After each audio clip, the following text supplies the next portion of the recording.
Hello.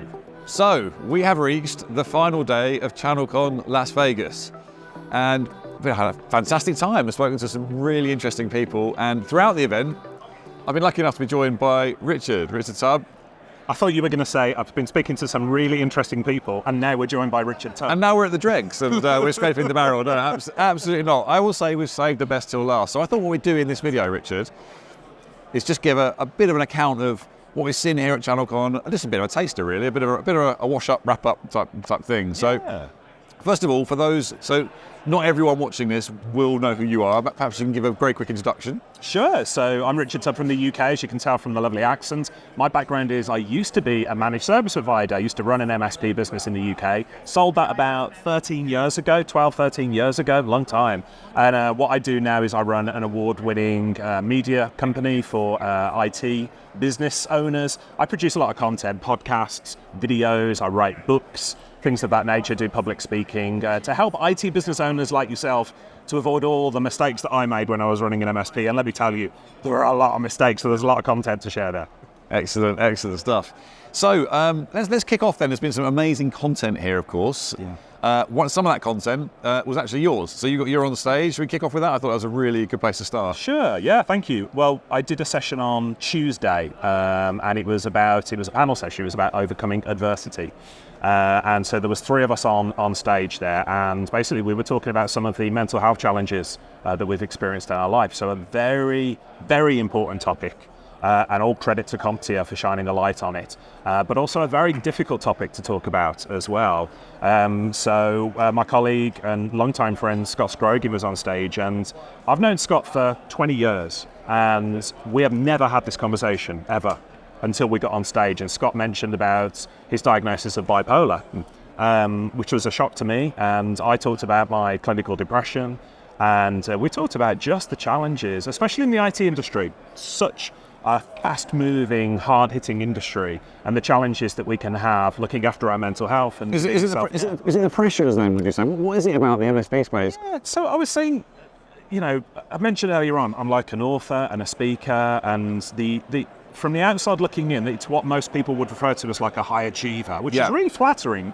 But what people don't see is the frantic paddling under the scenes. And I talked, very openly at one point about, when there's been days, James, when I have had a real depressive episode, suicidal tendencies and things like that, really dark thoughts. I know it's a difficult thing to talk about, but then I've had a presentation to give, and I've literally dragged myself out of bed, put the smile on, delivered the presentation. As soon as the lights are off, thump, and I've just pushed myself back there. And the other panelists talked about their own challenges of that.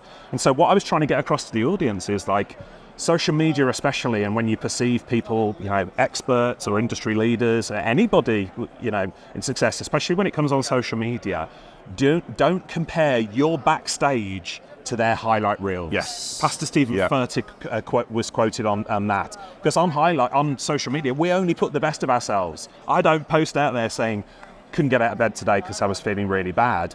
And so I think that really struck a chord with people in the audience. So the three of us on stage, we gave a lot of ourselves. But when the session came to an end, I'm getting choked up just talking about it now, because there was a standing ovation. Yeah, you mentioned that's never happened in the history of sort of CompTIA events. Never happens, which was amazing. And the feedback I've had from everybody has been incredible. I've had people coming up hugging me in the corridor. There's been a few tears. But it's just getting it out there that if you're feeling that way, you're not alone. Secondly, it happens to most of us in our lifetime.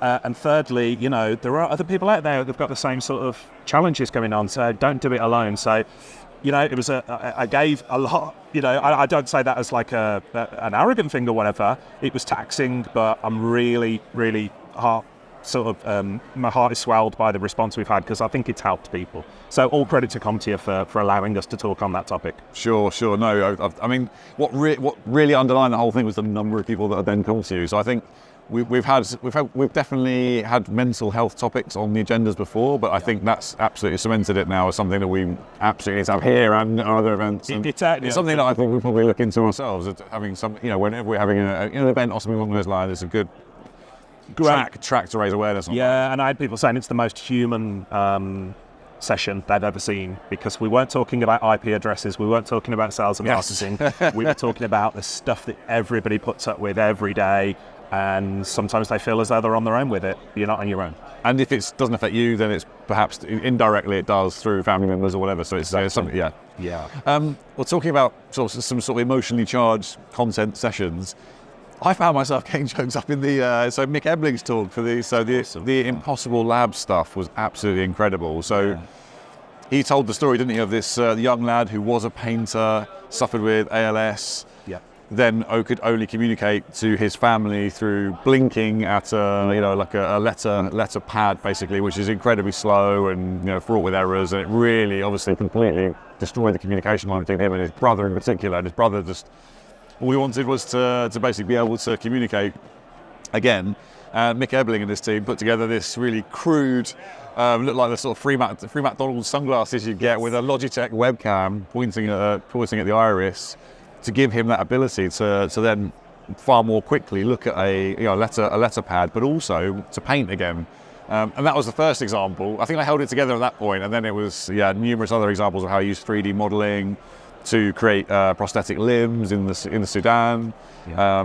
Just what an incredible guy! And his only mission here was basically for us to give us that message of, if you can do one thing, do it. It starts with one thing, and totally selfless, amazing guy. I was like you. I was choking up and I'm having conversations with other people. We're here at CompTIA ChannelCon in Las Vegas, and we're saying one of the big takeaways from this type of event is that it's been highlighting the real world application of technology. Yes, isn't that this great? Is not just getting geeky and talking about AI this and Bitcoin that and all the rest of it. It's like, and I think Mick's session was incredible for like, this is a real story, and this has made a life-changing difference to a family. And it wasn't like a big budget effort or anything like that. It was like basically hacking technology to get it done. Super inspiring. But the other thing that I took away from it as well is that we can all make that difference. I think the majority of people get into our industry because they love helping other people. And sometimes when you get ground down by the day-to-day and answering service desk tickets and doing telephone calls and emails and all the rest of it, you can lose sight of like, are you making a difference to people? And so sometimes you're going to refocus and say, I'm going to focus on where using the highest value use of my superpowers. And if you're a technology person, if you're a hacker, if you can do these things, man, you can make a difference. And it was, I'm like you, it really got to me. Yeah, definitely. I mean, and that's rewarding personally, but also that's also likely to generate revenue. So it's a good business decision as well. Yeah. So obviously you've got a really good handle on the MSP space. So in terms of what we've learned from the event, what would you say? Is there anything that stood out for you in terms of, I don't know, trends or maybe things that are either opportunities or challenges for MSPs at the moment? Anything from this event specifically you picked up on? Even if it was at the bar or chatter around, And again, we talk about that because many people watching this will go, oh, the bar and there was parties and things like that. Genuinely, we talked about a little bit about the content at these events. The content is great. Content is wonderful. You'll get a lot of value from it. But the real gold in these events is being amongst the community. And so it's the conversations in the coffee shops, the corridors, the bars, afterwards. It's the corridors. I mean, you can't move. Just in row. You and I were joking, actually, every time we've gone, like we're content creators, and so people in the industry know us to a degree. Every time we've gone to go to the toilet, which is like a 5-minute walk, it's taken 30 minutes to get there. Which is lovely. I mean, but also you've got to have incredible bladder control to go through this event. But joking aside, all those conversations, that's the real gold for me. But in terms of MSP sort of lessons, there was 2 that stuck out to me, and they're nothing new. They are challenges that MSPs have always had, and I believe, unfortunately, always will, and that's the 2 big ones, and it's marketing and sales. You can be the best IT company in the world, the best MSP in the world, but if nobody knows about you, what is the point? And then the sales piece. Now, I'm a techie geek, by trade, historically, on that. I never thought of myself as a salesperson. I thought sales a little bit icky. Yes. I mean, most people think that, you know. You've got the stereotype of a used car salesman or whatever. It's like, So there was 2 sessions. There was one with Tracy Pound, a fellow Brit, and chair of the CompTIA board. And she did a session on marketing, almost marketing 101 for MSPs, talking about like lifetime value of clients and how to get in front of them. And something you and I have talked about extensively, and that's the consistency. marketing is not an event. Marketing is an ongoing process. And so Tracy was highlighting the fact that lots of MSPs have tried to do our marketing activity, say direct mail, and they've done, it's not worked. On a one-off basis. They've just done it, they've sent the letters out, and it's like, no, you can't do it in isolation. You've got to do direct mail, no follow-up, like connecting with people on LinkedIn, follow up with emails, follow up with telephone calls. It's just an ongoing process, and then rinse and repeat and do it all again. Yeah. And lots of MSPs sort of shy away from doing that because it's like, I just want it to happen.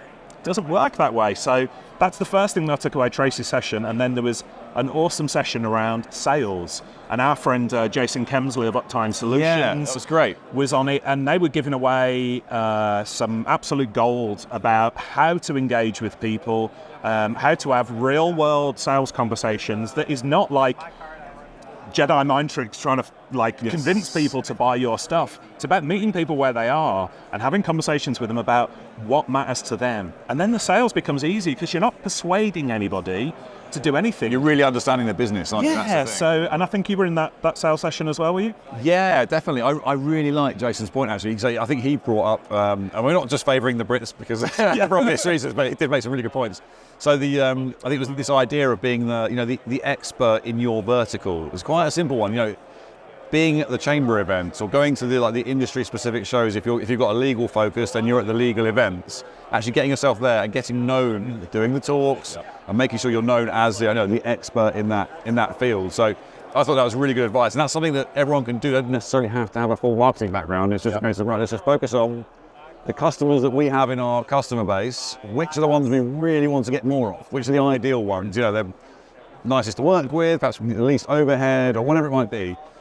Focus on getting those through the specific events. So I thought it was a really good. To your point as well, another takeaway I got from that, I speak to so many MSPs, engage with thousands of MSPs every month. And I hear MSPs talking about the clients that they don't enjoy working with, the ones who nickel and dime them, the ones who, when the number comes up on the DVI, the help desk, they're like, I don't want to do this. We've all had clients like that.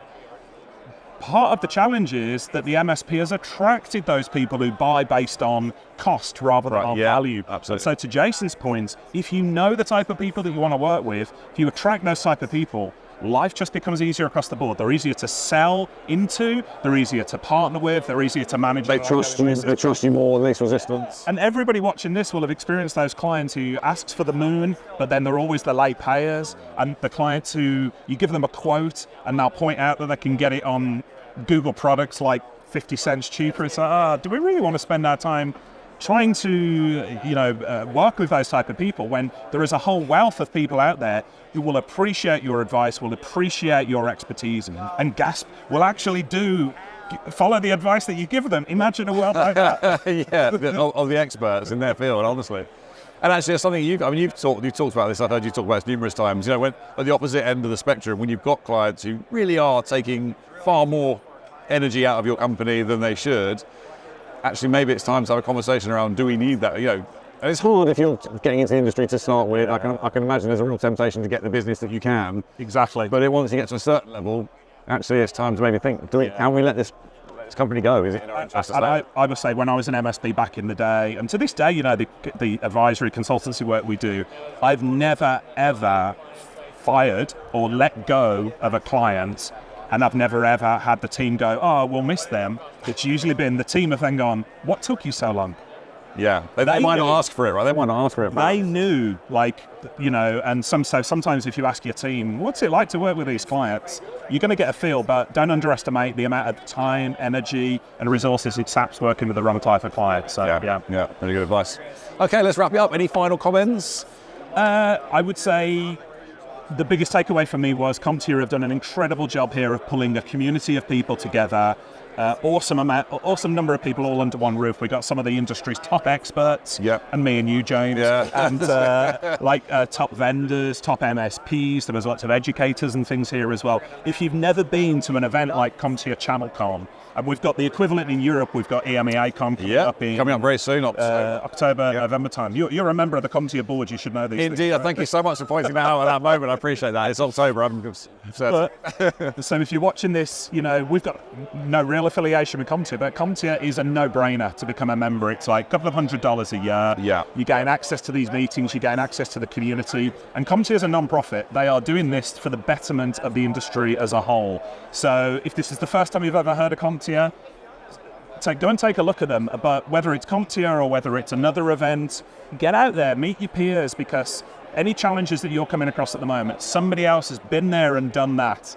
And so by spending time with other people, you can learn and it accelerates your growth. As I think we've both been doing this a little while now, so we've both learned that over the years, haven't we? I think just personally over the years, CompTIA has been the place where I've made the connections that have lasted. Even when you may not think it, it's just walking around, chatting, maybe in a few years later, suddenly you run into someone else again, or the link is made, whatever might happen. Yeah. And it's something that serves you again and again. So yeah, I can't recommend it enough. That community side of it is really strong here, and this will always be on our list. Yeah, so first on the list when we're going to attend an event. So yeah. Richard, we still got some more of the event left. Yeah, we're talking like it's over completely. So let's go and attend that. Thank you so much for watching, and thank you for joining me. It's been an absolute pleasure to have you here. Appreciate it. Thank you, James. Cheers.